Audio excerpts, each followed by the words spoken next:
A number of years ago, Mrs. Rankin received the National Heritage Award from the National Endowment for the Arts. This is an award that's given every year to about 10 traditional artists in this country. And it's really a wonderful award. Mrs. Rankin and her daughter Regina flew to Washington, and I went along, and there was an evening where people who didn't have their work, I mean, actually, I think we did have some quilts. I know we had slides. Quilts are kind of bulky to deal with. But there was a program where the performers who were getting an award performed, and people said nice things, and slides up in the air. And then the next day, we went to the White House, and Hillary Clinton and Jane Alexander presented the awards to Mrs. Rankin and the other people who had gotten them that year.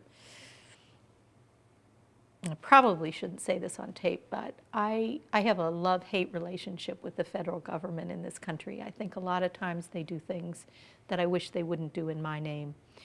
But I really felt, as part of that couple of days with those traditional artists in Washington, that sometimes we do things right in this country, and honoring people who make things with their hands out of the traditions that they grew up with, I think is one of them.